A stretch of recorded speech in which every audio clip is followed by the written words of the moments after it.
Hi, my name is Glenn Alexander Thompson. I have placed a photograph of myself at the bottom left corner of the screen.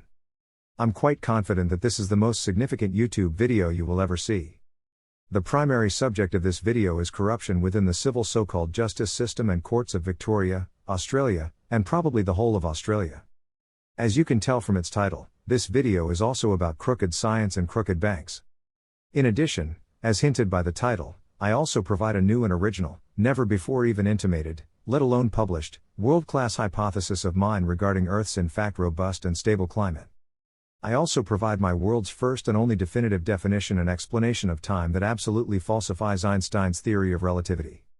As I will shortly discuss, my purpose in including those seemingly disparate things is to bring international interest in this video and thereby bring well-deserved wide and international disrepute upon the utterly corrupt, corrupted and corruptible civil so-called justice system and civil courts of Victoria, Australia, and thereby force essential reform of that system and courts. My first topic is the crooked civil courts in the state of Victoria, Australia, with an emphasis on complete, absolute, unadulterated, flagrant, systemic, and cultural corruption in the Supreme Court of Victoria and the Victorian Court of Appeal. As I will demonstrate, the document currently displayed on the screen undeniably represents and is the result of the highest and most egregious high crime ever committed in a Western democracy that is supposedly governed by the rule of law. That document, prepared and uttered under the seal of, and with the authority of, the Supreme Court of Victoria on 11th of April 2007, was fraudulently fabricated by the then Supreme Court Judge, Justice Robert Osborne, in conspiracy with other court officers and the Supreme Court per se. That document purports to be a so-called authenticated order document that, sealed with the authority of the court, represents and certifies that the two purported court orders set out at the foot of that document were made in open court by Justice Robert Osborne on the 29th of November 2006. A close-up of those purported orders is on the screen now. From a simple reading of the purported order numbered 1 on that document, it would be obvious to anyone with even a basic understanding of English, let alone the law, that no honest and competent court would make such a preposterous order where something should be done but may or may not be done. It is patently obvious that that purported order does not and cannot constitute an order at all. The fact known to Osborne and the court at the time of fabricating that document is that no such order was ever made. The obvious facts are that Osborne and the court first concocted that purported order, and then they fabricated the document to fraudulently purport to authenticate the concocted order. That fraudulently fabricated document was prepared by Osborne and the Supreme Court of Victoria and served upon me for the specific purpose of perverting the course of justice. On the face of it, Justice Robert Osborne and the court thought that with their high office and authority, they could awe and dupe a mere ignorant layperson such as myself. I won't waste valuable video time detailing the complete circumstances of and surrounding the fabrication of that document. Interested people may visit my website, courtsontrial.com, where you will find a video and a web page that detail the matters and things giving rise to the fabrication of that document by Osborne and the court, including links to all relevant documents. A link to that website and web page is in the description section of this video. At this point, I say that there is not one single legally qualified person in the whole of Australia who has the integrity to leave a comment about that document in the comments section of this video. Also, if my non-lawyer viewers refer this video to a lawyer friend, they'll find the lawyer lacks the integrity to make an on-the-record statement about that fabricated document and concocted purported order. I also say that it is obvious that that document was flagrantly fabricated by Osborne and the court because they were self-assured that not one single solitary judge, magistrate, or lawyer in Victoria, or the whole of Australia, has the integrity to stand up and call out the flagrant systemic and cultural corruption within the Victorian so-called civil justice system. For those viewers who may be pondering the question, I point out that courage is an inherent corollary of integrity. So those without courage are devoid of integrity. Okay, I'll now briefly provide a little background and explain why Osborne and the court per se concocted that order and fabricated that document. You can find full details of everything I will now briefly outline on my website, courtsontrial.com. In 1985, Max MacDonald MLA, who at the time was a member of the Victorian Parliament, raised in Parliament the several known aspects of a serious property fraud. That property fraud was a fraud against my family and me.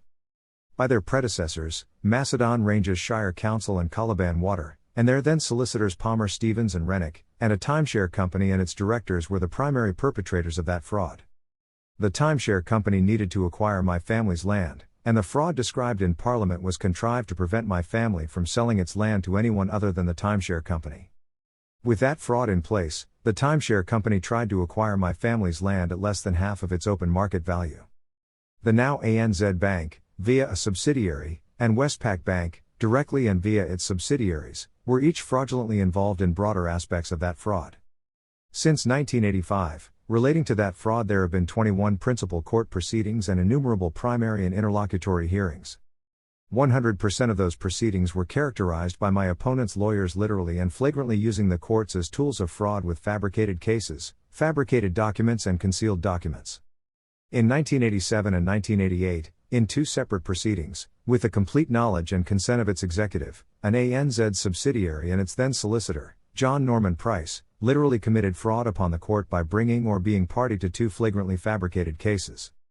In the 1988 proceeding, for the purpose of committing fraud upon the court, the ANZ solicitor, John Norman Price, engaged the then junior barrister, but now retired Supreme Court Judge, Major General Justice Greg Gard. The 1988 fabricated case put forward by Price and Gard was specifically concocted to deceive the court by making the circumstances of the fraud described in Parliament appear to the court to be lawful and legitimate. They were successful in that regard. At that time, the ANZ subsidiary was the mortgagee of my family's land, and the fact known to the ANZ subsidiary and its solicitor, John Norman Price, was that the fraud described in Parliament had prevented my family from dealing with the land at all, let alone selling it, and had directly caused my family's default on that mortgage. Then, in complete knowledge of all of the foregoing, secretly from me and without advertising it for sale and without holding a mortgagee's auction and without any attempt to maximize price, the ANZ subsidiary sold my family's land to a newly incorporated company controlled by the children of the timeshare company director specifically named in Parliament. John Norman Price was the solicitor who acted for the ANZ subsidiary to complete that sale. At the time of that sale, the facts known to the ANZ subsidiary and John Norman Price were that in the face of the 1988 fraud upon the court representation of Price and Gard, the fraud described in Parliament was still alive and ongoing, and entirely due to that fact, the ANZ subsidiary could not legitimately advertise or offer the land for legitimate sale and could not hold a legitimate and open mortgagee's auction. In other words, the facts known to the ANZ subsidiary and Price were that, entirely due to the 1988 fraud upon the court by Price and Gard, the fraud described in Parliament remained alive so that the ANZ subsidiary could not honestly offer the land for sale. The ANZ Bank therefore knowingly and purposefully sold it fraudulently and in the circumstances of the ongoing fraud. The sale price was less than half the open market value. The executives of the ANZ subsidiary and John Norman Price knew well that by that sale they had fraudulently consummated the fraud described in Parliament.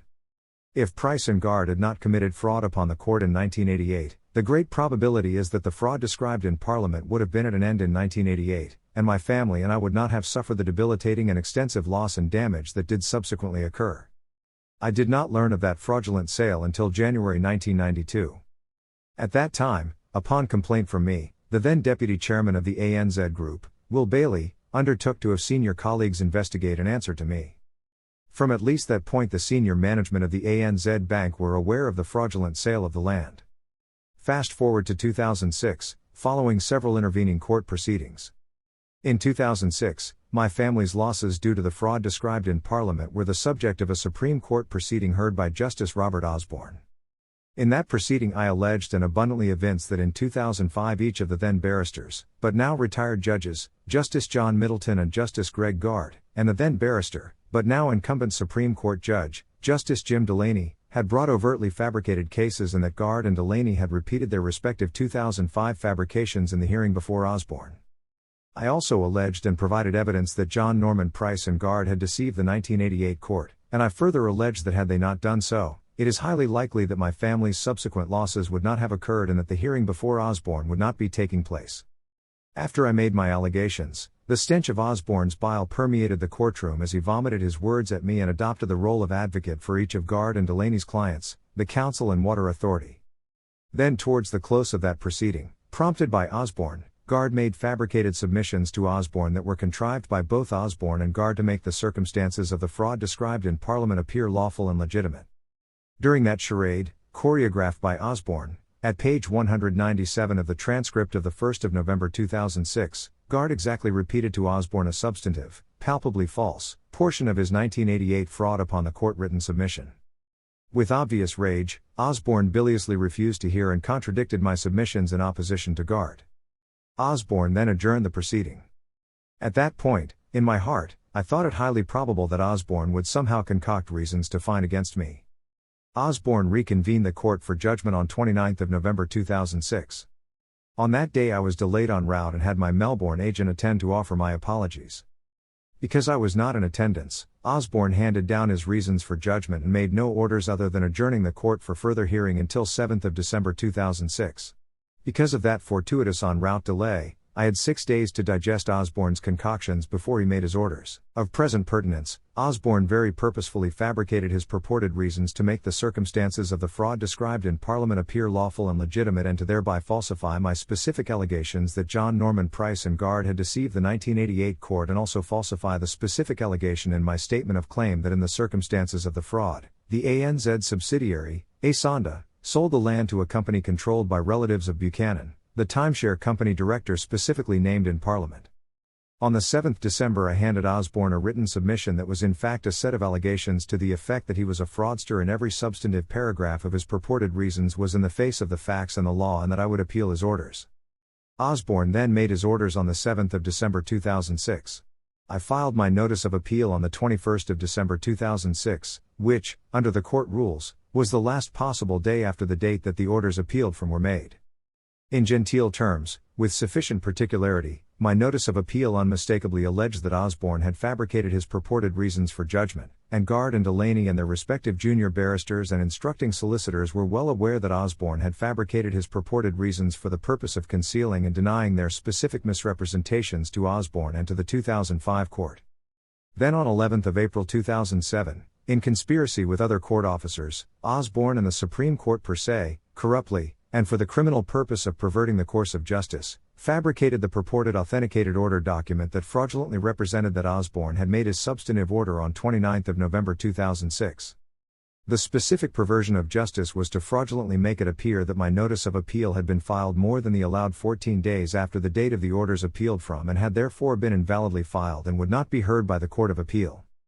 As particularized on my website, I defeated that particularly grave fraud by the court. I won't waste this video time by now repeating how.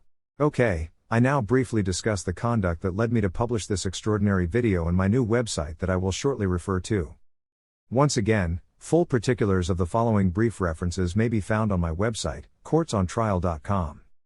Having defeated the fraudulently authenticated order document, I did manage to get my appeal into the Court of Appeal.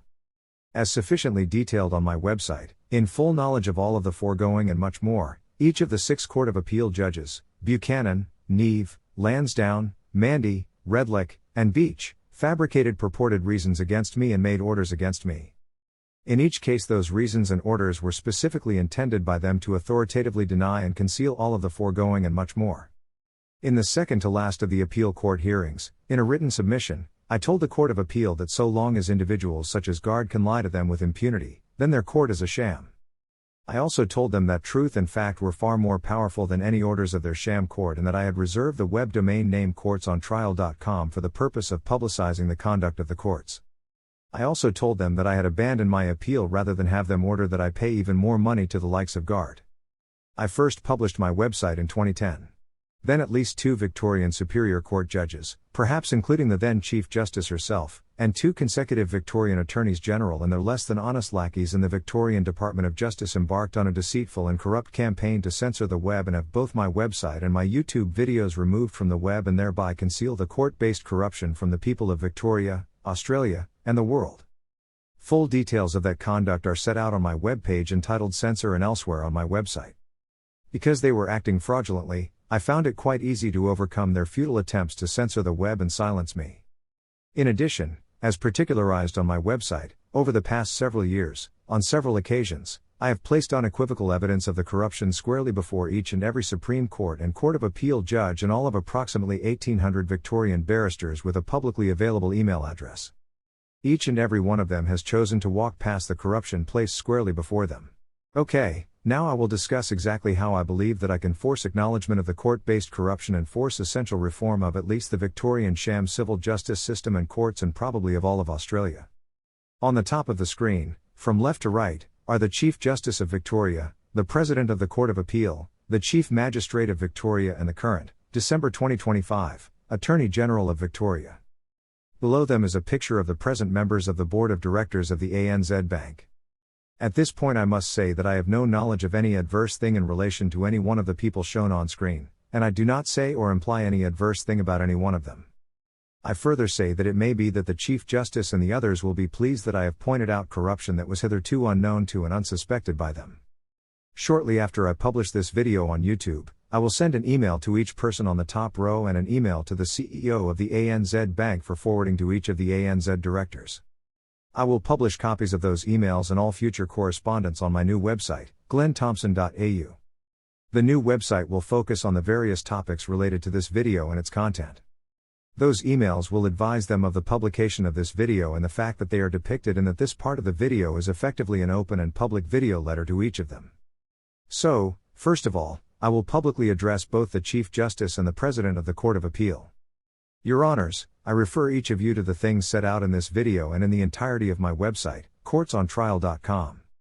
My expectation is that you will immediately initiate whatever things are necessary to prevent future instances of the extensive court-based corruption discussed in this video and evinced on my website.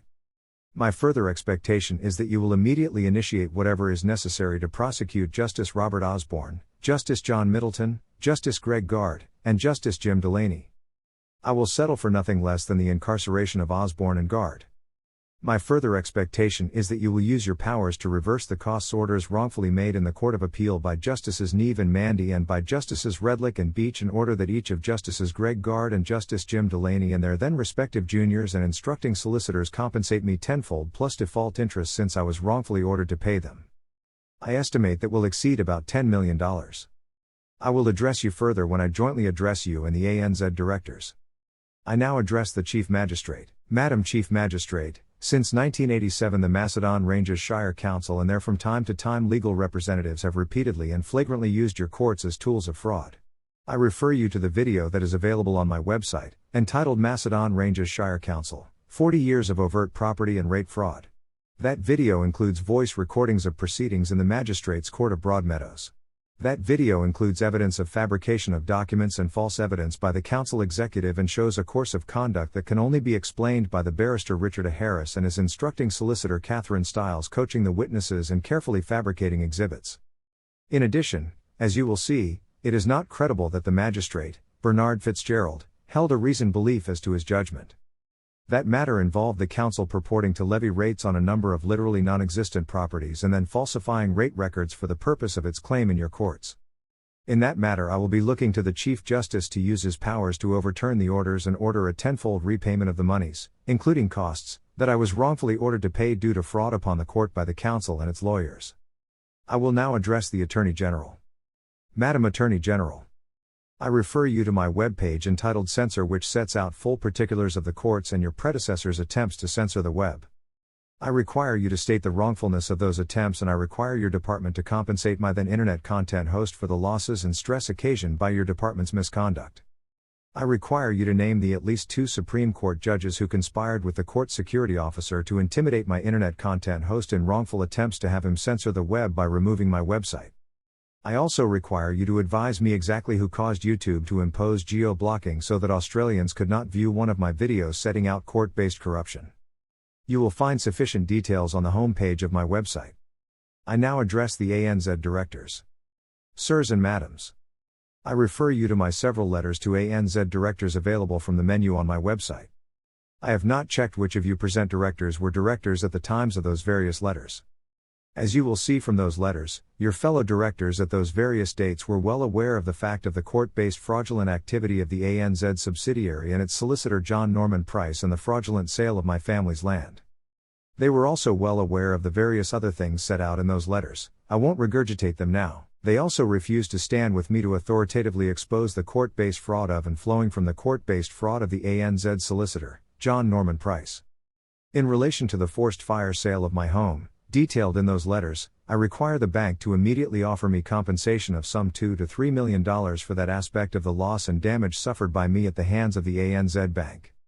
In relation to the foregoing, if any of the present directors are lawyers, then I suspect that they will have an irreconcilable conflict of interest in that the surety is that any such director will not have the integrity to take a position that may reflect badly on the courts. Any such individual should resign their directorship. I will now jointly address the Chief Justice and the ANZ Directors. Your Honour and ANZ Directors.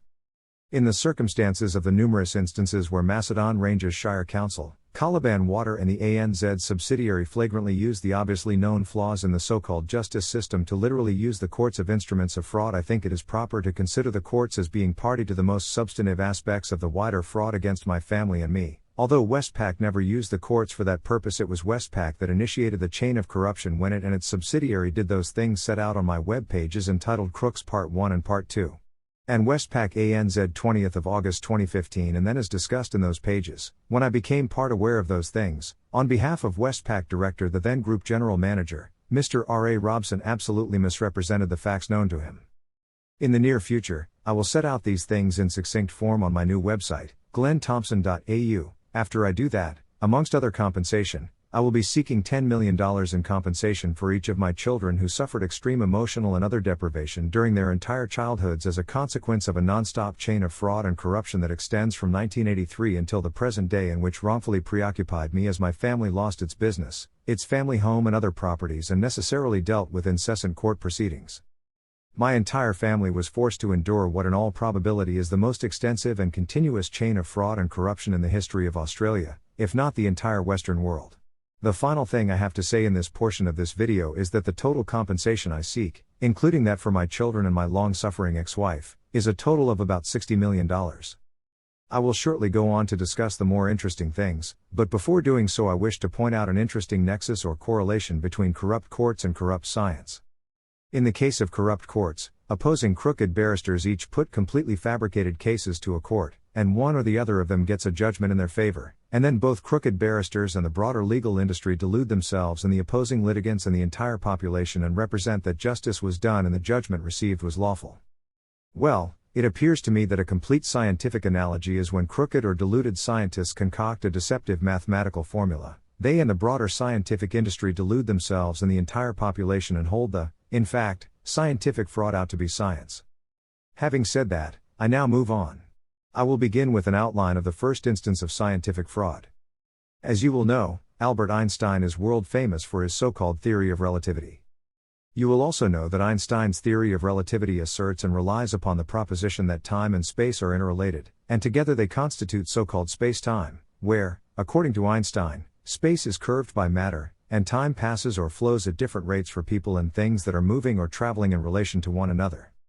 You will also know that the notion of time travel, particularly time travel into the past, is derived from Einstein's theory of relativity. What you may not know, or fully appreciate, is that as of the December 2025 publication date of this video, no one, including you, Einstein, and all of Einstein's disciples, has ever even begun to understand the nature of time. The clear and unavoidable implication of this lack of understanding of time is that Einstein's entire theory of relativity is a sham, and both he and his supporters, including many well-known theorists and believers from the past and present, were, or are, either deluded, incompetent, disingenuous, or simply dishonest. It is also probable that you don't know that Einstein and his theory of relativity became instantly famous and widely accepted when, in 1919, in an unusual joint meeting, the then pinnacles of the science establishment, the British Royal Society and the Royal Astronomical Society, likely for the political purposes that I discuss later in this video, knowingly and purposefully deceived the world by holding a press conference that falsely represented that in relation to the deflection of starlight passing close to the Sun, Sir Isaac Newton's theory of gravity was wrong, and Einstein's curved spacetime and theory of relativity were correct. Importantly, later in this video, I will discuss those misrepresentations, and I will demonstrate that the Royal Society's 1919 key misrepresentations are still repeated on its website.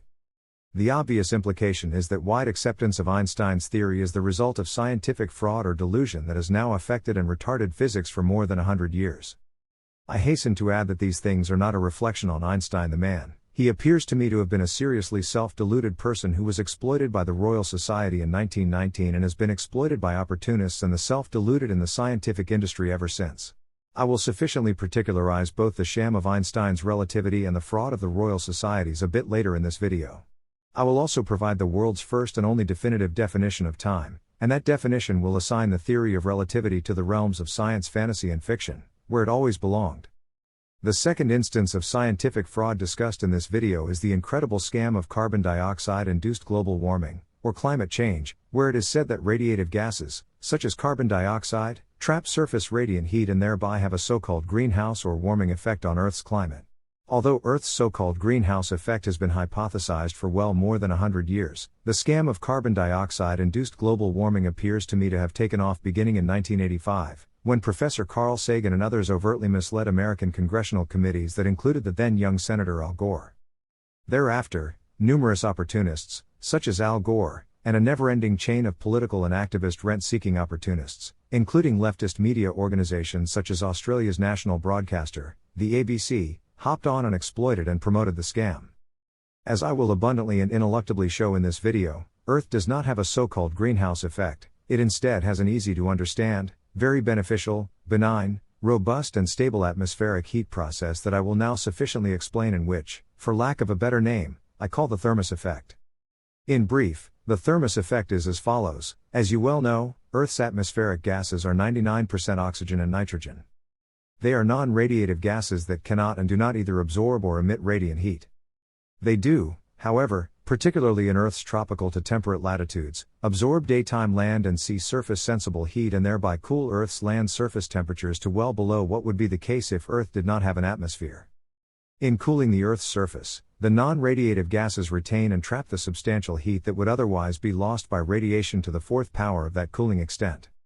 It is those non-radiative gases that, in fact, retain and trap atmospheric heat and thereby modulate Earth's daytime and nighttime temperatures and, by convection and advection, transport that heat to higher latitudes. Such an atmospheric heat process or effect, where the non-radiative atmospheric gases cannot and do not either conduct or radiate heat to space, is entirely analogous to the common and well-known thermos flask, which is specifically designed to inhibit radiation and conduction from inside to outside. If Earth's atmosphere consisted solely of non-radiative gases, such as oxygen and nitrogen, the Thermos Effect would lead to significantly higher land, sea surface, and atmospheric temperatures than those we currently experience. In such circumstances, Earth's midday terrestrial temperature at the equator would be in excess of 100 degrees Celsius or 212 degrees Fahrenheit. While the trace radiative gases, such as carbon dioxide, do absorb radiant heat from Earth's land and sea surface, the fact is that they can only transfer that sensible heat to the non-radiative gases by molecular collision. At sea level atmospheric pressures, an individual carbon dioxide molecule is in collision with other atmospheric molecules for only 0.001% of its time. In other words, at sea level, each individual carbon dioxide molecule spends 99.999% of its time re-radiating whatever sensible heat it may momentarily have attained by absorbing radiant heat. That minuscule collision time reduces enormously with altitude, and the already enormous free radiation time increases proportionately. To transfer that heat to a non-radiative gas, a carbon dioxide molecule must collide with a cooler non-radiative molecule during the brief time it retains sensible heat, rather than having re-radiated it. On the other hand, the non-radiative gases retain their sensible heat until they have collided with a cooler molecule, so by far the greater probability is that at the time of a collision with a radiative molecule, the radiative molecule is the cooler of the two, in which case the radiative molecule absorbs the atmospheric sensible heat and immediately radiates it substantially spaceward. In addition, because the heat capacity of carbon dioxide and of water vapor molecules is greater than the heat capacity of both nitrogen and oxygen molecules, the transfer of heat by molecular collision is most efficient when the transfer is from the oxygen and nitrogen molecules to the carbon dioxide and water vapor molecules. In other words, the atmospheric cooling effect of the radiative, so-called greenhouse molecules is far more efficient than the warming effect falsely represented by the net zero zealots and alarmists. Radiant gases do not and cannot trap sensible heat, despite the manifestly false propaganda from current climate theorists and alarmists. The so-called greenhouse gases, in fact, cool the atmosphere and thereby prevent it from becoming too hot from the Thermos Effect. In other words, radiative gases like carbon dioxide create effects that are completely opposite to the false claims made by opportunistic fearmongers, politicians, and rent-seeking theorists and activists. The reality in the real world is as follows. Carbon dioxide is a minor constituent of the atmosphere, 0.04%, and its only changes in that minuscule amount that are said by the zealots to modulate so-called global warming or climate change. Although well aware that those extremely small changes have no real effect, the climate fearmongers and opportunists claim that an increase in carbon dioxide traps more radiant heat, the slightly warmer atmosphere then holds more water vapor, and the increase in water vapor then traps substantially more radiant heat. The doomsayers call this a feedback effect, or multiplier effect, of minuscule changes in carbon dioxide levels. The manifest problem with that preposterous notion is that the so-called feedback effect would itself cause its own further feedback. Everyone not blinded by ideology can see that self-perpetuating feedback is absent. The reality is that the increase in atmospheric temperature, caused by the Thermos effect that I have just described, leads to an increase in water vapor. While that water vapor does momentarily intercept and re-radiate surface radiation, those additional water vapor molecules also collide with and absorb sensible heat from the non-radiative molecules and then radiate that otherwise trapped heat at an increased rate predominantly towards space. The palpable fact of warm, humid weather and of enormous cumulus clouds that develop each day in the tropics is testament to this and observable to anyone capable of opening their eyes and mind to the glaringly obvious. It is glaringly obvious that as they radiate to space, the radiative gases, particularly water vapor, absorb heat that is otherwise literally trapped in the enormously predominant non-radiative gases and then radiate the majority of that heat towards space and cool the atmosphere. Those enormous clouds also directly reflect significant amounts of solar radiation back into space. The simple fact is that, in the absence of major outside influences, such as changes in insolation, the Milankovitch cycles, cosmic radiation, and others, the Thermos effect that I have just described is self-regulating or self-modulating. When and if subjected to such an outside influence, the Thermos effect described by me merely stabilizes and self-modulates at a new temperature level. It does not and cannot result in a runaway effect that the carbon dioxide fearmongers attribute to their fanciful, palpably purposefully concocted so-called greenhouse effect. The simple fact is that to 3 decimal places, changes in carbon dioxide levels have a 0.000% effect on Earth's climate. The portion attributable to human-emitted carbon dioxide is even less. It appears to me that those supposed scientists who claim that radiative gases such as carbon dioxide trap heat are either bald-faced liars or, like Einstein's disciples, are self-deluded or disingenuous. The fundamental fallacy, or outright lie, underpinning the supposed greenhouse effect is the palpably false assertion that additional downward radiation from additional carbon dioxide and water vapor raises the Earth's surface temperature, which in turn increases the atmospheric temperature. That representation is patently false for obvious reasons. Manifestly, a radiation source cannot heat anything warmer than itself. The only effect of additional radiation from a cooler source is to reduce the cooling effect of a fixed and finite cooling process, but Earth's surface is not subject to such a fixed and finite cooling process. Thermals and cooling wind speeds seamlessly respond, and the Thermos effect, disclosed by me, ensures net radiation flow to space and maintains a robustly stable climate. How any rational person with even a modicum of common sense can believe the propaganda of the obviously dishonest or deluded so-called climate scientists is beyond me. In the case of ordinary so-called believers, I suspect narcissistic motivation of smug but ignorant virtue signalers and political motivation of those who seek to destroy Western culture. Australia is presently well down that destructive path. I will discuss Professor Carl Sagan's and others' overt misrepresentations to the American committees a little later.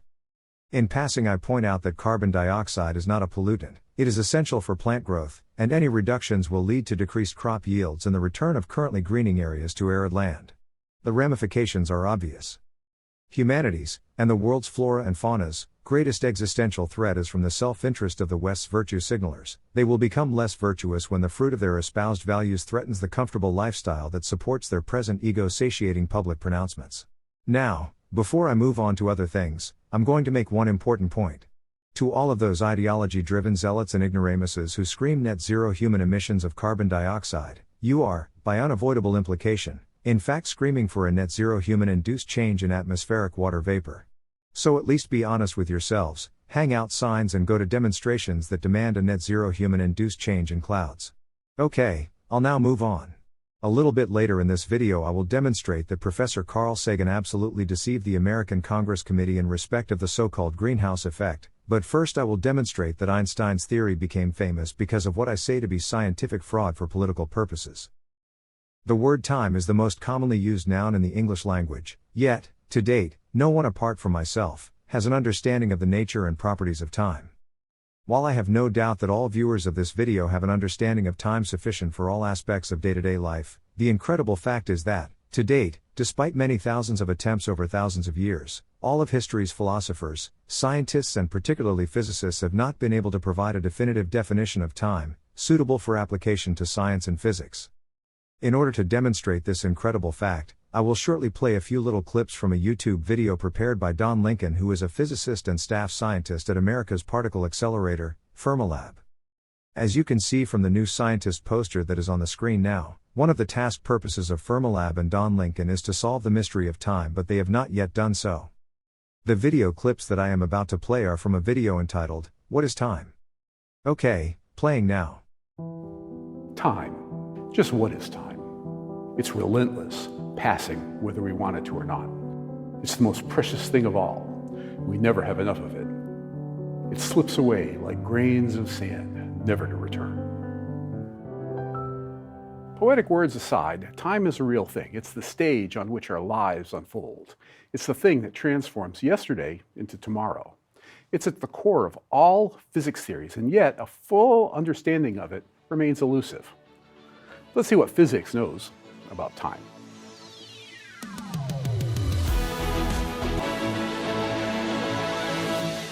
It might seem silly to ask what time is. After all, we all know what it is. It's the thing that ticks away second after inexorable second, separating that first breath we take after we're born from that last one that signals that we have slipped off into that eternal sleep. It's also found prominently in all physics textbooks. It forms the basis of the laws of motion, where we work out the position, velocity, and acceleration of an object, all as a function of time. But what you won't find in any textbook is a strict definition of what time is. That seems just kind of odd, doesn't it? I mean, shouldn't such a central parameter of physics be rigidly and precisely defined? Laws of physics allow for time to move forward and backward, but the topic of time remains a mystery, stuck in that limbo between the worlds of philosophy and physics. One day we may fully understand the nature of time, which will mean that the topic has fully transitioned from philosophy to physics. That will be a great day because, as I hope you'll agree, that physics is, at least eventually, everything. Okay, so as you heard, the Fermilab scientist has no idea what time is, yet, preposterously, he and all of his fellow physicists purport to believe in and understand Einstein's relativity, which is founded on the distortion of time. Manifestly, without an understanding of time they cannot, and do not, understand Einstein's relativity. They instead delude themselves, and mislead all of the trusting and impressionable people who hang on, and are awed by, their every purportedly learned, but in fact ignorant word. To provide further confirmation of this disturbing fact, I will shortly play a short clip of the world-famous physicist, Professor Brian Cox, more definitely asserting the same as Don Lincoln. Many of my viewers will already know that Professor Cox is a physicist at the world's largest and most complex scientific instrument, the CERN Hadron Collider. Okay, playing the clip of Professor Cox now. The most wonderful thing about time for me is that we don't know what it is. At the most fundamental level, it's one of the deepest of mysteries. And that's why when I look at a watch, I don't just see the second hand ticking away. I see something that needs to be explained. So, as you heard, Professor Brian Cox has zero understanding of time. The implications are mind-boggling and exceedingly serious. What else don't they understand? I am not going to labor the point, but if you do a Google search, or a YouTube search on what time is, you will find hundreds, if not thousands of articles and videos by high-level philosophers and scientists, including Nobel Prize winners, who all pose and ponder that question. Some purport to provide answers, but they do not, and to date, cannot answer it by defining time. Yet they all purport to believe in Einstein's relativity, and its core tenets, and implications, such as time dilation, time travel, and the supposed arrow of time. Okay, so I will shortly provide my definition of time, but first I will discuss how the present, but mistaken, notion or understanding of time, is derived or concluded. In the first part of this video, where I set out the present understanding of time, I use the word time, in its common or usual sense.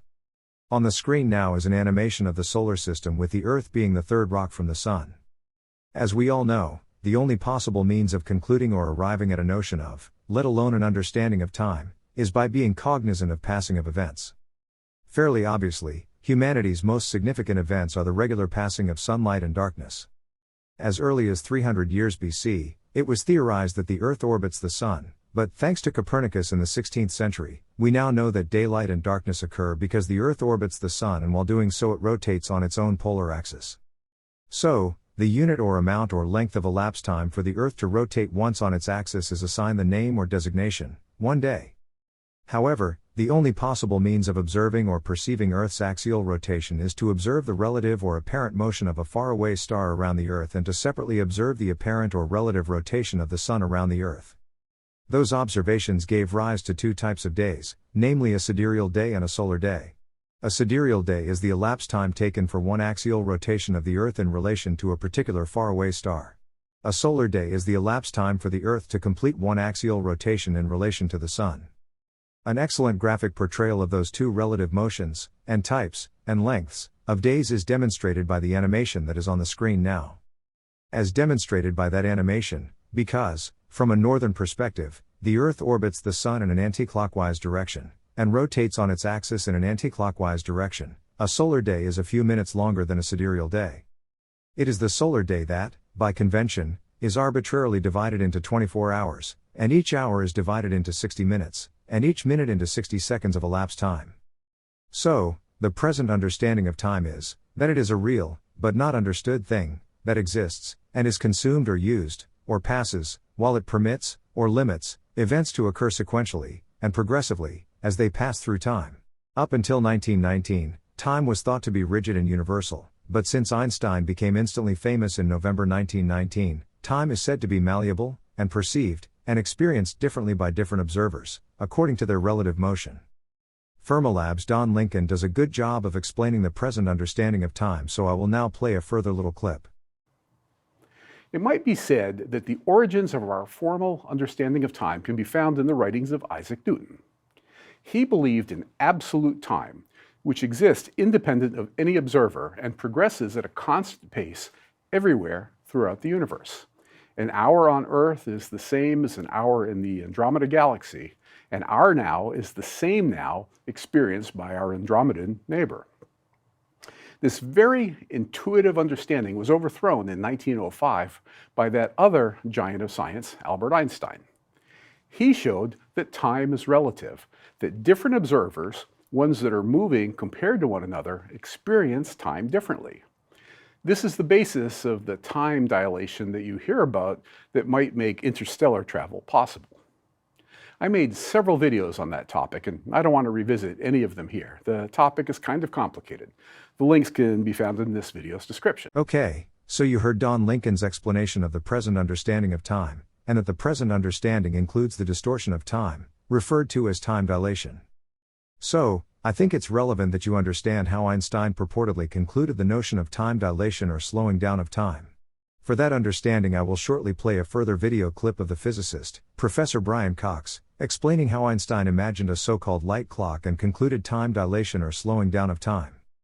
For clarity, in the part where Brian Cox discusses the light clock, I have overlaid an animation of a so-called light clock.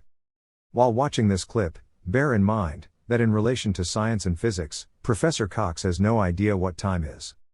Playing now.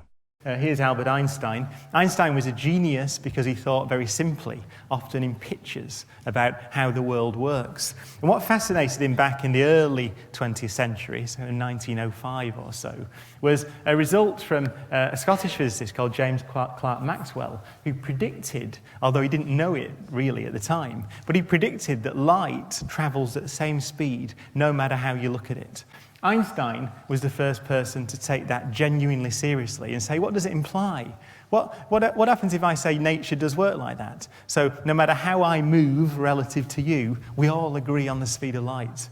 Well, he came up with a beautiful so-called thought experiment to work that out, and I can tell you that in about a minute, and it's the heart of relativity. He thought of this thing called a light clock. So imagine that I've got a very strange kind of clock, which is just two mirrors sat there like that. And my pendulum is light bouncing between the mirrors. So we can imagine 1 tick, 2 ticks, 1 second, 2 seconds, 3 seconds. It works as a very accurate clock. But remember that we've agreed that we all agree on what the speed of light is, no matter how anyone moves around. So what happens if I get this clock, literally on this stage, and I just walk along the stage? What do you see? Right? You see the clock ticking, but because I'm moving, you see something that looks more like that, because I started off over there and I walked over here, so the light, from your perspective, bounced along like that in a triangle. What does that imply? Well, if it's really true that we both agree on the speed of light, we both think it's the same, then you see my clock run slower than I do. Now, I'm just going to interrupt Brian Cox for a few seconds and make a quick comment. In his video, Brian Cox just made a fundamental error and misled his auditorium audience and all subsequent viewers of his video. I'm interrupting because I don't want you, my viewers of this video, to be misled. In a second or two, I will quickly replay the video snippet concerned and ask that you take note that Brian Cox said that his audience see his clock run slower than he did. Okay, replaying that snippet now. Then you see my clock run slower than I do. Okay, rather than take time now, I will comment on Brian Cox's error a bit later in this video. Before returning to Brian Cox, I just want to take this opportunity to apologize for using computer-generated voiceover in this video. The fact, however, is that I am doing you a favor.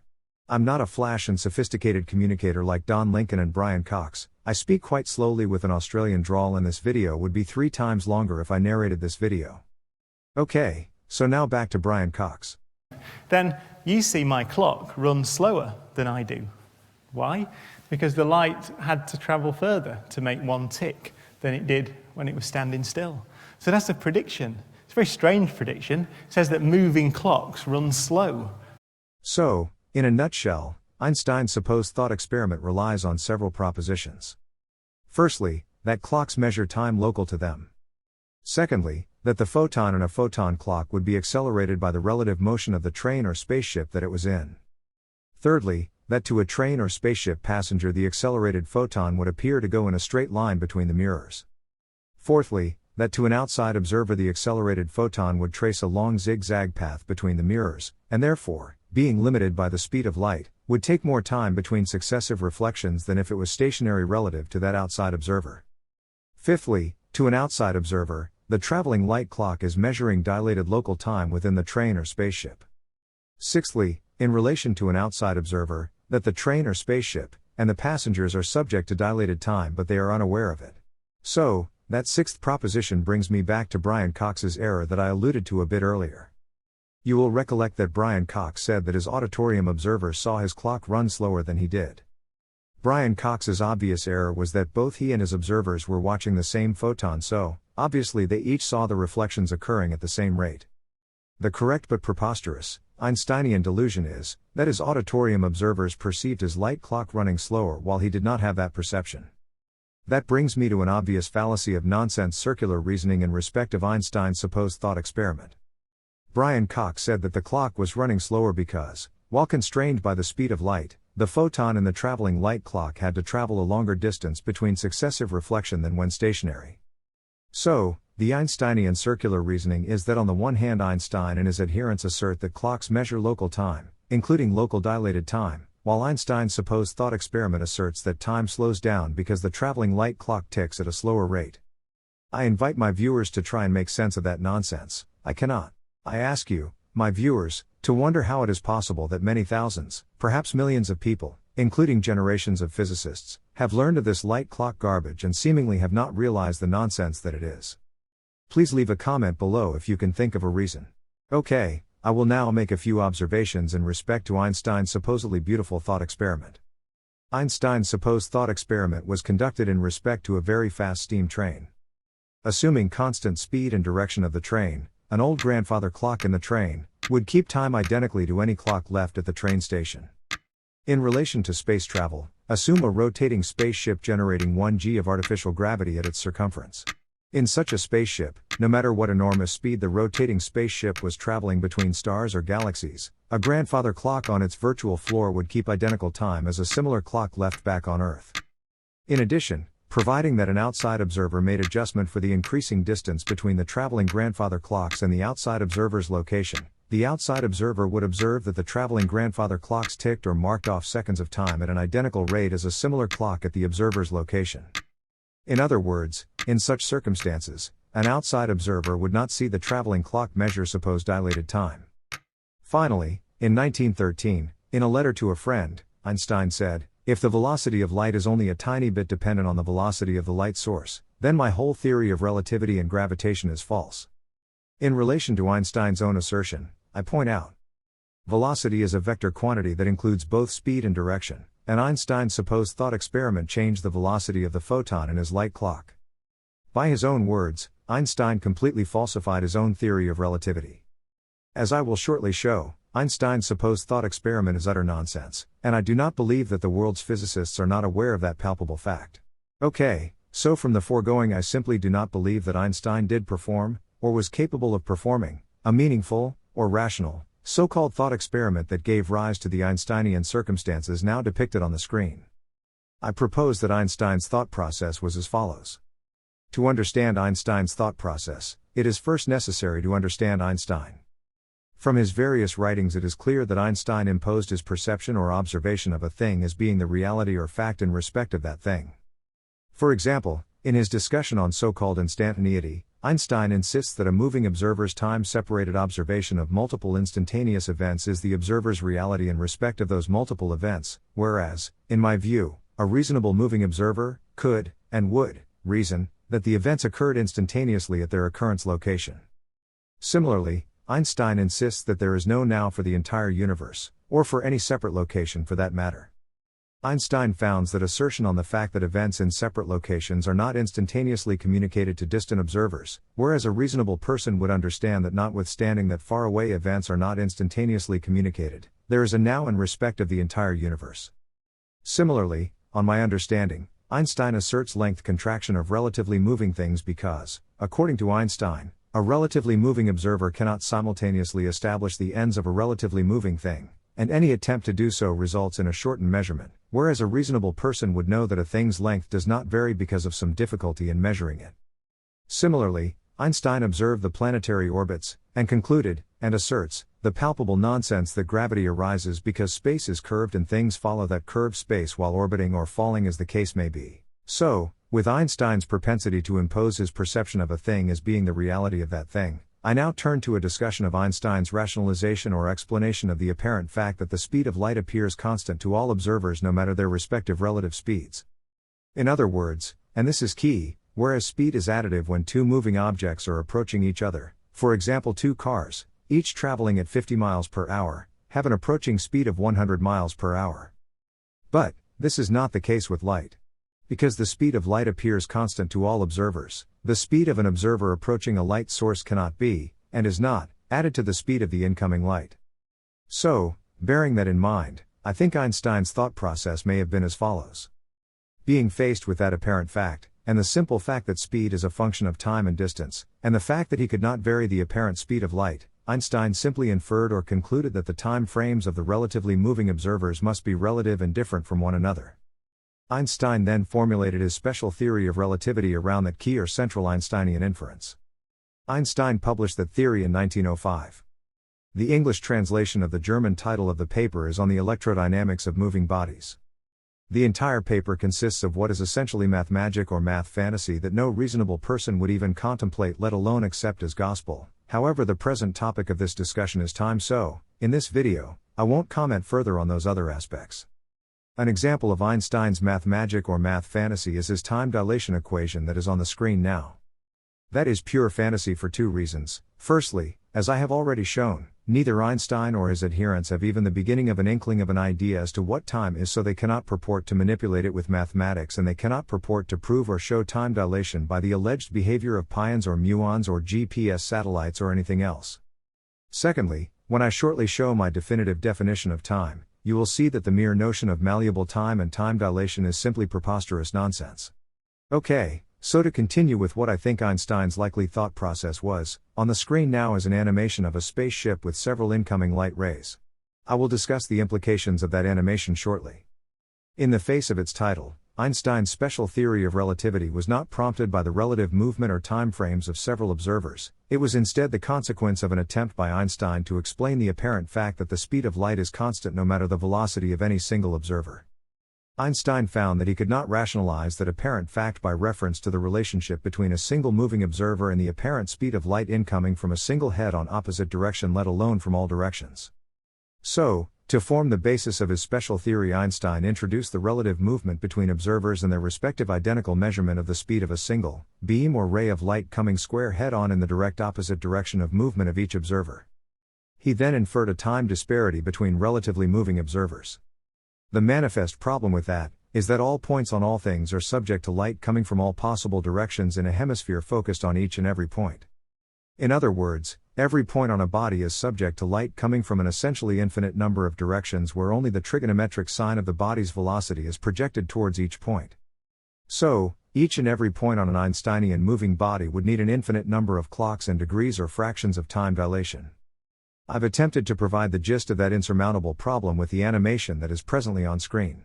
I'm confident that all of my viewers, other than recalcitrant physicists, can see the message that my animation attempts to convey. Okay, I will now discuss how Einstein's nonsense came to be accepted and is now mainstream supposed science. Einstein published his special theory of relativity in 1905. As I have already discussed, that theory dealt with the relationship between space and time for objects moving at constant speed in relation to one another. Then in 1915, Einstein published his general theory of relativity. His general theory extended his special theory to include Einstein's notion of gravity, which he described as being a curvature of spacetime caused by mass and energy. Einstein and his theories were substantially ignored and ridiculed to the point where in 1918, Einstein himself published a document entitled Dialogue about objections to the theory of relativity. One of the Einsteinian consequences of general relativity was that large bodies such as the Sun curve space-time so that the light from stars would follow that curvature and appear to displace the stars. In 1919, an astronomer and apparent believer in relativity, Sir Arthur Eddington, decided to put relativity to the test by photographing starlight during a solar eclipse. However, because of cloud cover and failure to focus telescopes, Eddington did not get the results he was apparently hoping for. I will now play a short video clip where the astrophysicist and Nobel Prize winner, Professor Brian Schmidt, says that Eddington cooked the books. Playing now. And that thought that he had was called general relativity, and it resulted in a revolution of our understanding of how gravity works. So it predicted curved space, and that was something that was shown to be correct almost immediately. And the idea of curved space is that gravity curves space, it bends it. I'm sorry, my viewers, I simply must interrupt this Nobel Prize winner for a couple of seconds. It's simply painful listening to his misinformation. Once again, I would like you to pay attention to the short snippet that I will replay in a second or two. Take note that Professor Brian Schmidt says that gravity curves space, it bends it. As I will discuss a little later, that is a total nonsense misrepresentation of the nonsense Einsteinian representation that matter curves space-time and gravity arises from, or is, curved space-time. Playing that snippet now. And the idea of curved space is that gravity curves space, it bends it. Okay, back to Professor Brian Schmidt. And the idea of curved space is that gravity curves space, it bends it. So, for example, if you go out and look at an eclipse where the sun is in front of a part of sky and you can look at the stars, those stars will be moved compared to when the sun's not there, because it will warp space. In 1919, here is the data that was taken by Sir Arthur Eddington, a theorist. Now, Eddington was sure relativity must be correct. And so he arranged for two experiments, one which he led, and the other led by Cromwell, who was the Astronomer Royal. Now, Eddington, here's his picture, was under cloudy weather. And you will notice there's no stars here. The observer, the Astronomer Royal, unfortunately has stars. He had clear weather, but you can see they look like little donuts because his telescope was out of focus. Nonetheless, Eddington went through and analyzed this data and announced to the world in 1919 that Einstein was right, that Newton was wrong, and this made Einstein an instant celebrity. Because Einstein came up with his theory of gravity from thought alone. He did not do it for any other reason other than this idea that acceleration was equivalent, independent of its situation. And that's one of the only times that's ever been done in science. We always talk about it, but Einstein's the man who did it. The only problem is that if you go and reanalyze that data, you find out that Eddington cooked the books. He didn't probably mean to. It's called confirmation bias or whatever. But that data was not sufficient to make that claim. So, as you heard, according to Professor Brian Schmidt, Eddington cooked the books. The facts, however, indicate that a far more serious matter was afoot. World War I had just ended with Britain and her allies securing a huge victory over Germany. Eddington was a British pacifist who refused to enlist in the army, and had only avoided incarceration because a friend had given him a protected job. Einstein was a German pacifist who did not enlist, and had campaigned against the war. The war had erased the German, the Austro-Hungarian and the Ottoman empires, and the losers were relentlessly held accountable for the war. Scientists were not immune from such nationalistic and vindictive climate. Those from the losers were excluded from academic meetings, and many key scientists from the victorious nations cancelled their subscriptions to German journals. Nationalism and resentment were taking control of science, both professional and popular, in spite of its supposed claim to universalism. During the height of the war, a German friend of Eddington sent him a copy of Einstein's 1915 theory of general relativity. Einstein's relativity purported to actualize, and then rely upon, the previously hypothesized or mooted, preposterous notion of space-time. One of the derived predictions of general relativity was that space-time would curve starlight passing close to the Sun. Eddington was one of the few British mathematicians able to understand the mathematics of Einstein's theory, and he was also a Quaker, and a firm believer in pacifism and internationalism. Eddington realized that by forming a British expedition to photograph a solar eclipse he could prove Einstein's theory, and the fact that British astronomers proved a German theory would be a first step towards peace in science and politics. To achieve that political purpose, the proposed expedition had to be advertised as much as possible, and more importantly, the expected results should appear clear and irrefutable to the public. To ensure wide interest in the purpose and results of the proposed expedition, the Royal Society used its contacts with the Times newspaper to successfully create a climate of anticipation and expectation. The eclipse occurred on May 29, 1919. As stated by Professor Brian Schmidt, the results were not good enough to prove Einstein's theory. 6 months later, the Royal Society and the Royal Astronomical Society announced an unusual joint meeting for November 6, 1919. As planned, the cultivated climate and expectations were for the momentous news of proof of Einstein's theory. The mathematician and philosopher Alfred North Whitehead gave a first-hand account of the joint meeting. He said, "The whole atmosphere of tense interest was exactly that of a Greek drama. We were the chorus commenting on the decree of destiny as disclosed in the development of a supreme incident. There was dramatic quality in the very staging, the traditional ceremonial, in the background the picture of Newton to remind us that the greatest of scientific generalizations was now, after more than 2 centuries, to receive its first modification. So, in normal practice the results of a legitimate scientific experiment are published in a respected scientific journal, and then after peer scrutiny the results are widely accepted or not. But this did not happen in this momentous case.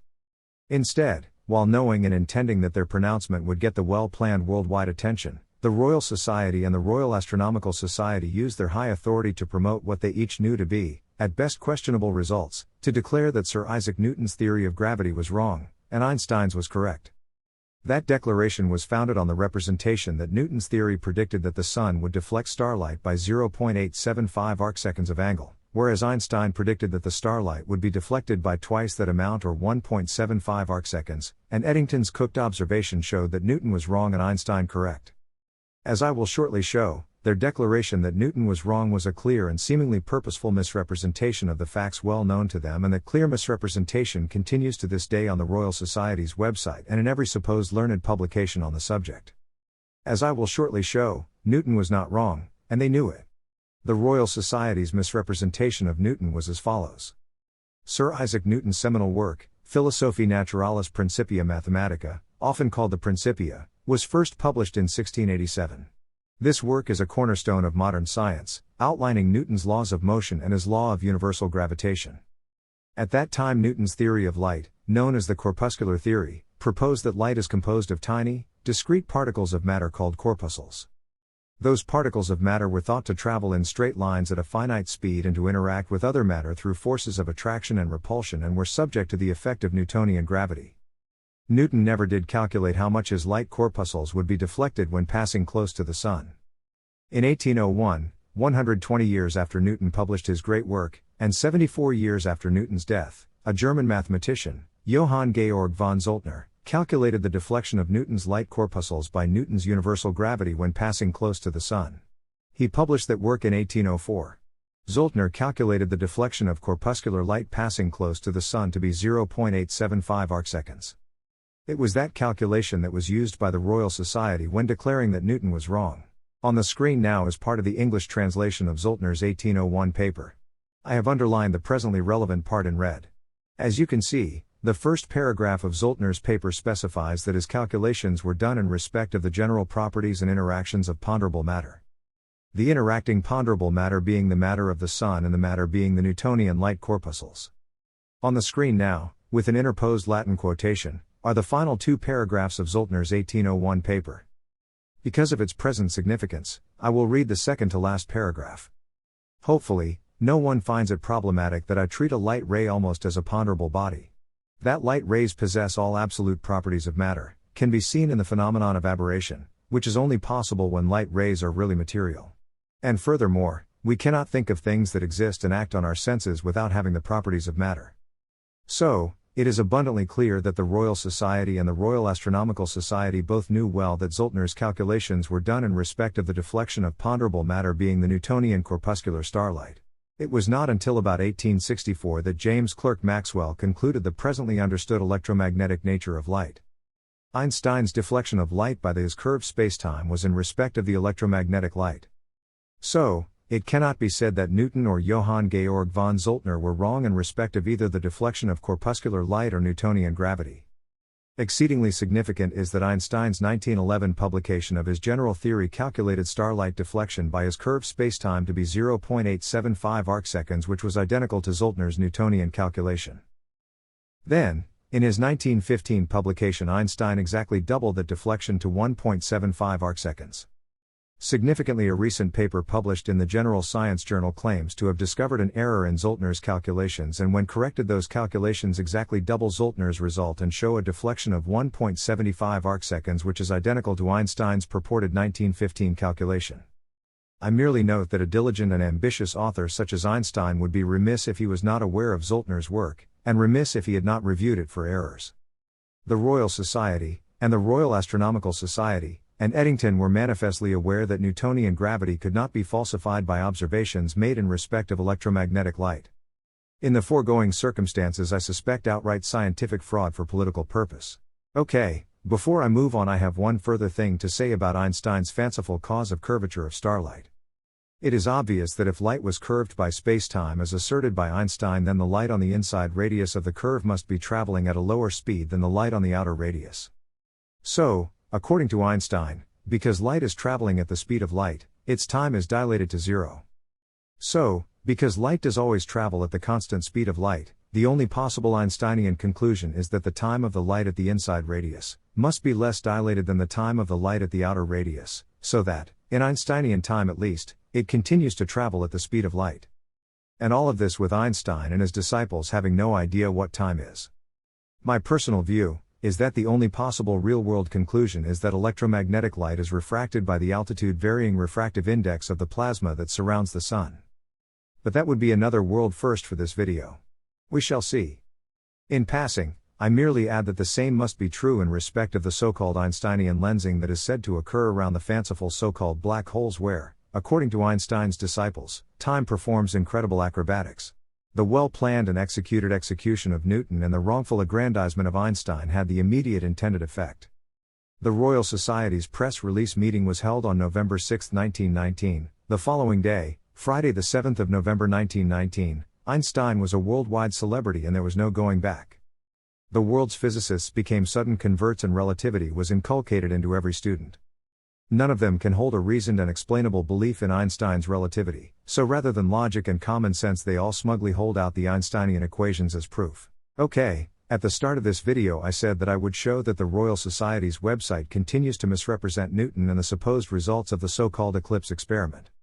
The image that is on the screen now was captured from the Royal Society's website on Monday 14 July 2025. Part of the text of that webpage is on the screen now. I won't read it in its entirety, however I have underlined the relevant text. The part underlined in green says that Einsteinian gravity is the product of the warping of spacetime, and the part underlined in blue states that measuring the deflection of starlight would show whether it followed predictions of Einstein or according to Newtonian gravitation laws. So, the point that I make is that at the times of observing the eclipse in May 1919, and at the time of holding its press conference in November 1919, and at the time of publishing its current website, and at all intervening times, the Royal Society was well aware that the Newtonian calculations were done in respect of Newton's corpuscular light, and that the 1919 observations were done in respect of electromagnetic light. In other words, the Royal Society was, and is, well aware that the 1919 so-called experiment did not show that the Newtonian laws of gravity were wrong. This appears to me to be a deliberate, and knowing, continuous scientific fraud that began in 1919 as I discussed earlier in this video. That webpage may be found by entering Eddington as a search criterion on the Royal Society's webpage. Okay, so in passing I point out that the part underlined in green is an accurate representation of the supposed source of Einsteinian gravity, namely warped spacetime. Whereas, as I pointed out earlier, the Nobel Prize winner, Professor Brian Schmidt said that it was gravity that curved space.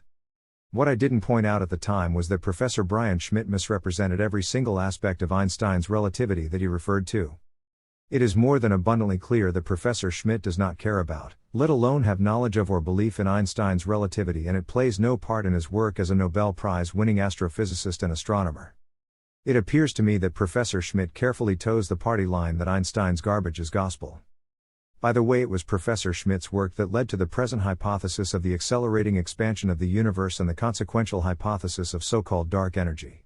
I will now briefly discuss the clear misrepresentations that Einstein's followers used to depict him as a genius and his theories of relativity and curved spacetime as unquestionable truth. The following snippets are not in any particular order of significance. Firstly, Einstein's disciples say that curved spacetime predicts the orbits of the planets and notably predicts the aberrant orbit of Mercury. Well, the fact, however, is that the orbits of the planets were well known, and the aberrations of Mercury's orbit were also well known and had been tabulated over a 40-year period by the French astronomer Urbain Le Verrier. It is well known from Einstein's papers that while formulating his theory, Einstein consulted Le Verrier's work on the orbit of Mercury. So, the fact is that Einstein merely made his mathematics conform with what was already well known. In other words, the oft-repeated assertion that Einstein's relativity is proven because it predicts the orbit of Mercury is simply false. The palpable fact is that Einstein's relativity merely conforms with what was already well known. At this point I merely note that if, in Einstein's theory, the fanciful so-called spacetime was replaced with similarly fanciful pixie dust, Einstein's theory would remain equally valid and provable, and then Einstein's devotees would have proof that light and planets follow the curves in pixie dust.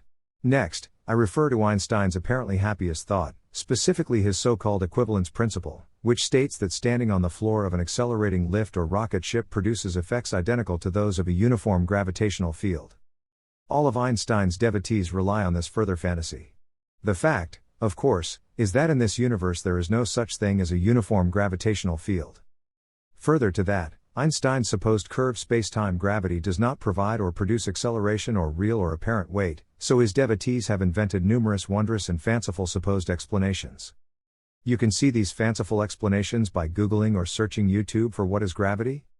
The incredible mindset of each and every one of the authors of those explanations is that they are all oblivious to the fact that they are in fact demonstrating that Einstein's supposed curved spacetime gravity is not gravity at all. I merely wonder how it is that numerous authors produce and millions of people watch those videos without realizing the unavoidable implication that Einstein's relativity and spacetime gravity are nonsense. Okay, I've said enough about Einstein and his disciples' ludicrous, self-deluding fantasies. As you will soon see, my definitive definition of time completely and absolutely falsifies the entirety of Einstein's relativity. I will now show that in December 1985 Dr. Carl Sagan absolutely misled the American Congressional Committee about carbon dioxide and Earth's supposed greenhouse effect. A Google search reveals the fact that Carl Sagan used or referred to the planet Venus as an example of a planet with a carbon dioxide-induced so-called runaway greenhouse effect. I will shortly show that Sagan's assertions were false, and it is not credible that he was not aware that his testimony was false and misleading. First off, Carl Sagan explained the so-called greenhouse effect, which is said to be where incoming sunlight passes straight through Earth's atmosphere, heats the surface of the Earth, and that surface heat is then radiated as long-wave radiation. That long-wave radiation is then intercepted or trapped by carbon dioxide molecules, with the result that Earth's surface and atmosphere become hotter. Okay, so that you may hear what Sagan said, I will now play a short video clip of his testimony. If you ask what determines the Earth's climate, clearly the main thing that determines it is sunlight. Sunlight is what heats the Earth. Not all the light that arrives at the Earth from the sun goes to heating the Earth. Some of it is reflected back. It's just the part that is absorbed. And what happens is there's a certain rate at which sunlight is absorbed by the Earth's surface, and there's a certain rate at which the Earth's surface radiates to space. What comes from the sun is in the ordinary visible part of the spectrum that our eyes are sensitive to. What the Earth radiates into space is in the infrared part of the spectrum, longer waves than red, that our eyes are not sensitive to, but it's as legitimate, excuse me, a form of light as the kind that we're used to. Now, if you calculate what the temperature of the Earth ought to be from how much sunlight is being absorbed, equaling how much infrared radiation would be radiated to space, you find that the Earth's temperature, by this simple calculation, is too low. It's about 30 centigrade degrees too low.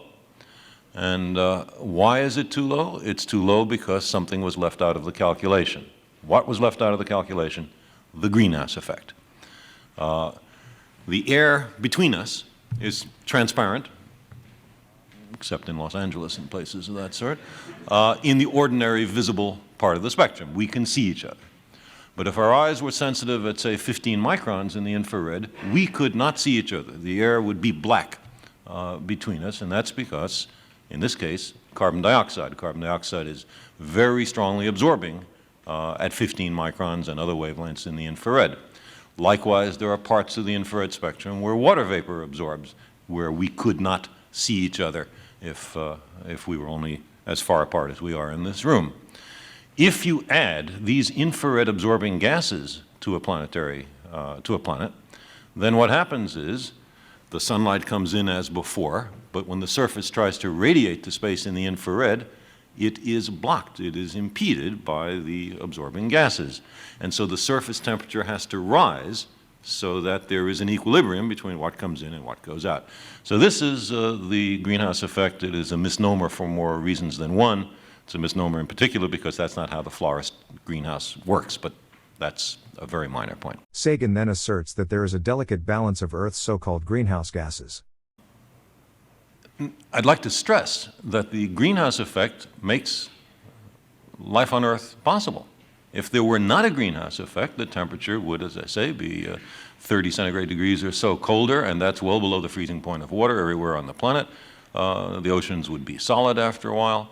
A little greenhouse effect is a good thing. But there is a delicate balance of these invisible gases, and too much or too little greenhouse effect can mean too high or too low a temperature. And here we are pouring enormous quantities of CO2 and these other gases into the atmosphere every year with hardly any concern about its long-term and global consequences. Sagan then points out the extremely high surface temperature of the planet Venus and asserts that that high temperature is due to the high carbon dioxide levels in Venus' atmosphere. Every planet with an atmosphere has some degree of a greenhouse effect. The most spectacular case by far is the greenhouse effect of Venus. It's the nearest planet. It's a planet about the same mass, radius, density as the Earth, but it is spectacularly different in several respects, one of which is that the surface temperature is about 470 degrees centigrade, 900 Fahrenheit, and that enormous temperature is not due to its being closer to the sun, because Venus is surrounded with bright clouds, and in fact, because it reflects so much light back to space, if that's all that was happening, it would be cooler, not warmer, than the Earth. The reason for this absurdly high temperature on the surface of Venus, which is well understood. I mean, Soviet spacecraft have landed on Venus and, in effect, stuck out a thermometer. There's no doubt that the surface temperature is very high, and later U.S. spacecraft have as well. The reason is a massive greenhouse effect in which carbon dioxide plays the major role. Now, the amount of CO2 in the Venus atmosphere is much larger than here. The atmosphere is almost entirely carbon dioxide, and there's 90 times more of it there than here. But it is an indication of what can happen in an extreme case. Okay, so as you heard, Sagan told the Congressional Committee that Venus's atmosphere has 90 times the concentration of carbon dioxide as Earth, and that the surface temperature on Venus is about 470 degrees centigrade. Then, to explain the reason for those high temperatures, Sagan bald-facedly deceived the committee when he said, The reason is a massive greenhouse effect in which carbon dioxide plays the major role. "Okay, I will now demonstrate beyond reasonable dispute that Carl Sagan entirely and absolutely misled the American Congressional Committee that included the opportunist Al Gore." Sagan omitted to tell the committee a few crucial and salient things. Firstly, he omitted to say that the Venusian atmosphere is not transparent. Sagan knew that no direct sunlight reaches the surface of Venus, so a greenhouse effect, as he defined it, is impossible. The only light existing at the surface of Venus is heavily diffused light that does not even cast shadows. The diffused light that does exist at the surface has a low energy towards the red end of the spectrum. The obvious corollary of those facts, known to Sagan, is that the Venusian atmosphere is heated from the top down, and the near-surface Venusian atmosphere must be in thermal equilibrium with Venus' surface, with no heat transfer taking place beyond that which maintains thermal equilibrium. Secondly, Sagan omitted to tell the committee that the surface Venusian atmospheric pressure is 93 times higher than Earth's sea-level atmospheric pressure. So, because Venus' atmosphere is so thick and opaque and has top-down heating, Venus' radiative top of atmosphere is at a very high altitude, so the atmospheric lapse rate down from that high altitude simply results in a very high surface temperature. Thirdly, notwithstanding the seemingly high surface temperature, the fact is that Venus permanently has quiet and gentle surface winds that are consistent with a permanent temperature inversion where the lower atmosphere is permanently cooler than the layers above it. In addition, Venus has very violent high-level storms and wind speeds that are consistent with top-down atmospheric heating and the major thermal activity occurring at high altitude. The clear and abundant physical evidence that was known to, or at least available to, Sagan indicates that Venus does not have a carbon dioxide-induced greenhouse effect or any similar process. On the face of it, Carl Sagan must have been a seriously self-deluded person. The alternatives are better unsaid. On that point, I merely note that Chapter 8 of his very famous book and video series Cosmos was about Einstein's delusional time dilation. The point being that, like all of Einstein's disciples, Sagan had no understanding of what he was writing about. Finally, I note that Australia's principal climate fool, Tim Flannery, held out Venus as a warning of Earth's future according to him. I merely wonder if anyone can be so completely deluded as to believe such garbage, or is it more probable that they are simply politically motivated damn liars? Okay, I've said enough about Einstein and climate. As I promised at the beginning of this video, I will now present the world's first and only definitive definition of time, one that will endure and stand the test of time. The definitive definition of time is exceedingly simple, but first I must establish a few concepts and points. Firstly, time can only be defined by defining its unit. As I have already discussed, the mere notion of time arises from being cognizant of the passing or progress or change of events. The progress or passing of events gives rise to the concept of a period, whether it be a period of existence, process, or occurrence. Somehow, although I cannot understand why or how, these periods became understood to be a real thing known as time, through which ponderable things and events pass, or which separates changes or events and thereby allows them or orders them or constrains them to occur progressively and or sequentially, or, according to Einsteinian devotees, speeds up or slows down or can be otherwise distorted relative to an object or thing said to be traveling in relation to another object or thing. Nothing could be conceptually further from the truth. Observation, and a little common sense, reveals that every single solitary ponderable thing in the entire universe describes its own, unique and discrete period of existence or occurrence. Such periods do not have a direction, they only have a start and an end, or a start and a continuing progression that is described or marked by the continuing progression of a ponderable existent thing progressing in its own unique and discrete period of its existence or orbit or process, as the case may be. Periods are inherently imponderable and devoid of properties or attributes. Some periods may be notionally divided into regular segments or portions. For example, part of the indeterminable period that the Earth has been orbiting the Sun can be notionally divided into discernibly recurring segments, one such recurring segment being a single orbit of the Sun. The same is true in respect to the indeterminable period that the Earth has been rotating on its polar axis. Part of that period may be notionally divided into discernibly recurring segments or portions, like a single revolution. Then, if, and only if, careful observation leads to a conclusion that such notional periods are uniform, they become useful as tools for humans to compare or describe or relate other discernible or notional periods with. Humanity has settled on the period of one solar revolution of the Earth as being its base unit period, or period unit.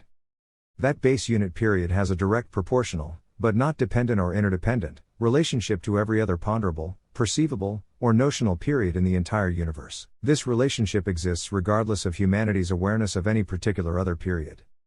Such periods cannot be either dilated or contracted or otherwise warped or distorted. Such periods do not allow or permit or constrain ordered things and events to occur either sequentially or progressively, as the case may be. They instead are only perceived because of cognizance of the period of things and events that have occurred or are occurring. All periods, regardless of their length or term, are indeterminate and will remain so. It is nonsense to ask how long an hour or minute or second or period of a cesium atom is. The only possible explanation is that each of these periods represents a portion or segment of the indeterminate period of one solar revolution of the Earth on its polar axis. Clocks, including atomic clocks, do not measure periods despite the misguided claims of Einstein and his followers. Instead, they possess their own unique and discrete periods that may or may not approximate portions or fragments of humanity's base unit period or its segments. Future and past are non-existent human concepts. The present is the now state of all ponderable things in the entire universe that are describing their own unique and ongoing discrete periods. The present is not an illusion. That brings me to the concise, definitive definition of time. Time must be, and can only be, defined by defining its unit. The definitive definition of humanity's unit of time is that it is a directionless and dimensionless, perceivable portion or segment of the directionless and dimensionless and imponderable period described by the Earth's continuing rotation on its polar axis in relation to the Sun. This perceivable portion, known as one day, is defined as the period of one such complete rotation. So, my viewers, as you can see, each of you exists in your own unique and discrete period of life. You are not moving or progressing through time per se. As you can see, the human unit of time I just described is merely an ethereal tool used to compare or quantify the truly imponderable period of your life or any other period. For those that say that the second is presently officially defined by a cesium atomic clock, I point out that 1 second is presently officially defined as being 9,192,631,770 periods of the cesium atom. Officially, the second, so defined, is said to be the unit of proper time in the sense of the general theory of relativity. The rotation of the Earth defines a day, and every period is imponderable. The result is that atomic clocks are periodically adjusted because they do not accord with the solar day. They are only useful because they present an exceedingly close approximation of immutable and imponderable portions or segments of the period of 1 second, which itself is an imponderable portion or segment of the imponderable period of 1 day. Further, Einstein's so-called proper time and his entire theory of relativity will shortly be acknowledged to be the nonsense that it is. Finally, in leaving this subject behind, I note that nothing in this infinite universe is possessed of or has the property of velocity or speed, but I'll leave that aspect to a future publication if and when I feel inclined. The end. Thank you for watching. Please comment, like and share to assist in ridding Australia of corrupt courts.